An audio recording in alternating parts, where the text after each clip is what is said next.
अस्सलाम वालेकुम नाज़रीन, मुझे कहते हैं दिलावर अंजुम और आप देख रहे हैं इंग्लिश विद दिलावर। दोस्तों आज की इस वीडियो में हम सेंटेंसेस को समझते हैं, तो चलिए विदाउट डिले शुरू करते हैं।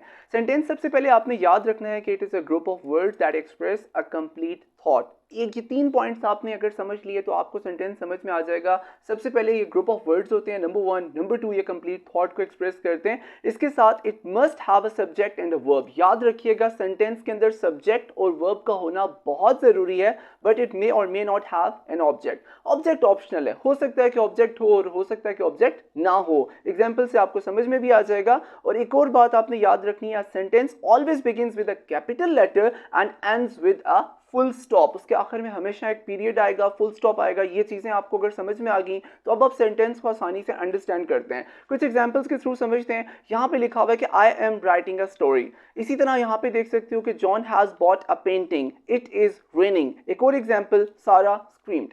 अब जितनी भी एग्जाम्पल्स आपके सामने, यहाँ हम पहली एग्जाम्पल को देखते हैं। यहाँ पे आई क्या है, ये सब्जेक्ट है। एम राइटिंग क्या है, वर्ब है। अ स्टोरी क्या चीज़ है, ऑब्जेक्ट है आपके पास। इसी तरह जॉन सब्जेक्ट है, हैज़ बॉट वर्ब है। अ पेंटिंग आपके पास क्या चीज़ है, ऑब्जेक्ट है। It is raining. अब यहाँ पे इस तरह का सेंटेंस है कि यहाँ पे कोई ऑब्जेक्ट नहीं है लेकिन सब्जेक्ट एग्जिस्ट कर रहा है और साथ ही साथ वर्ब भी नजर आ रहा है। इसी तरह सारा स्क्रीम्ड, अब यहाँ पे ऑब्जेक्ट नहीं है। चलिए हम जल्दी से सेंटेंस को समझ लिया हमने, लेकिन सब्जेक्ट वर्ब और ऑब्जेक्ट का जो कॉन्सेप्ट है उसको भी रिवाइज कर लेते हैं ताकि चीज समझने में आसानी हो। तो सब्जेक्ट क्या होता है, इसकी डेफिनेशन क्या है? The subject can be a person, place और thing that performs the action. याद रखो सेंटेंस के अंदर सब्जेक्ट वो होता है जो एक्शन को क्या करता है, परफॉर्म करता है। एक बात, दूसरा पॉइंट भी समझते जाएं साथ साथ, द सब्जेक्ट शोज व्हाट और whom the sentence is about.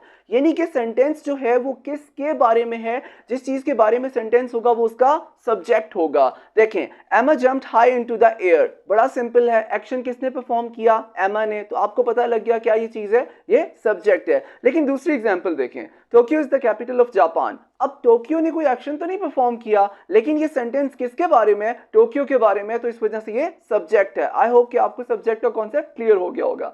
आगे हम वर्ब के कॉन्सेप्ट को समझते हैं कि वर्ब बड़ा ही आसान है। It describes an action.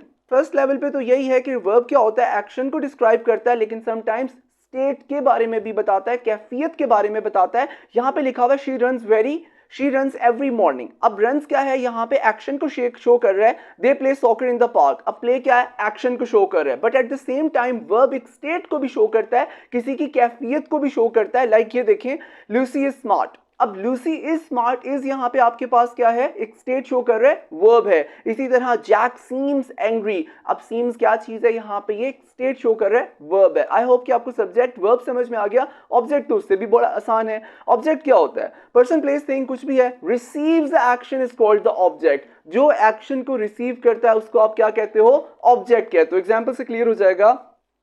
The cat chase the mouse. अब यहाँ पे द माउस क्या चीज है, आपके पास ऑब्जेक्ट है। इसी तरह एक और एग्जांपल देखते हैं, शी रीड्स द बुक। अब बुक क्या है, आपके पास चीज है, ऑब्जेक्ट है। अब सब्जेक्ट वर्ब और ऑब्जेक्ट का कॉन्सेप्ट क्लियर हो गया, सेंटेंस आपको समझ में आ गया। लेकिन इसके साथ एक और चीज आप सीखते जाएं, और वो क्या चीज है, प्रेडिकेट। प्रेडिकेट क्या है, क्या आपको मालूम है प्रेडिकेट क्या चीज है? मैं आपको बताता हूं। प्रेडिकेट क्या चीज होती है, the part of the sentence स्टेटिंग something about the subject. यानी कि एक सेंटेंस के अंदर सब्जेक्ट के अलावा जो भी पार्ट होता है जो आपको सब्जेक्ट के बारे में बताता है, उसको आप क्या कहते हो, प्रेडिकेट कहते हो। एग्जाम्पल से क्लियर हो जाएगा। अब यहाँ पे देख सकते हो, आई am writing a story. Again I am री राइटिंग द प्रीवियस एग्जाम्पल्स। यहाँ पे सारी वही एग्जाम्पल्स लिखी हुई हैं। अब हम इसको रीड करते हैं। I am writing a story, I यहाँ पे सब्जेक्ट है और इसके अलावा जितना भी पार्ट है सेंटेंस का वो प्रेडिकेट है। क्यों? क्योंकि वो आपको सब्जेक्ट के बारे में इंफॉर्मेशन दे रहा है। In a similar way, John has bought a painting. Has bought a painting क्या चीज है जी, प्रेडिकेट है। इसी तरह इट इज रेनिंग प्रेडिकेट है, क्योंकि वो सब्जेक्ट के बारे में आपको इंफॉर्मेशन दे रहा है। इसी तरह सारा स्क्रीम आपके पास क्या है, प्रेडिकेट है। अच्छा, अब यहाँ पे जब आपको प्रेडिकेट का कॉन्सेप्ट समझ में आ गया तो हम सेंटेंस को एक और तरीके से भी डिफाइन करने की कोशिश करते हैं। वो क्या है, a sentence is a group of words containing a subject and a predicate. एक सेंटेंस के अंदर सब्जेक्ट होगा और प्रेडिकेट होगा, and expressing a complete thought. ये वाला कॉन्सेप्ट आपने कभी नहीं भूलना कि सेंटेंस हमेशा एक कंप्लीट थॉट देता है, लेकिन इसके साथ साथ सेंटेंस के अंदर क्या है, सब्जेक्ट भी है और सब्जेक्ट के साथ प्रेडिकेट भी मिल जाएगा। अब यहाँ पे वही एग्जांपल्स लिखी है मैंने दोबारा से। अब आप ये देखो कि आई, जॉन, इट, सारा, ये सारे के सारे सब्जेक्ट हैं। M writing a story, has bought a painting, ये तमाम प्रेडिकेट है। अब प्रेडिकेट के अंदर जो है वर्ब सबसे सबसे ज्यादा इंपॉर्टेंट चीज आपको क्या मिलेगी, वो वर्ब मिलेगा, ठीक है। और यहाँ पे ऑब्जेक्ट भी है। उम्मीद करता हूं कि अब आपको जो सेंटेंस का जितना भी कॉन्सेप्ट है, subject, verb, object, predicate, each and everything is clear now.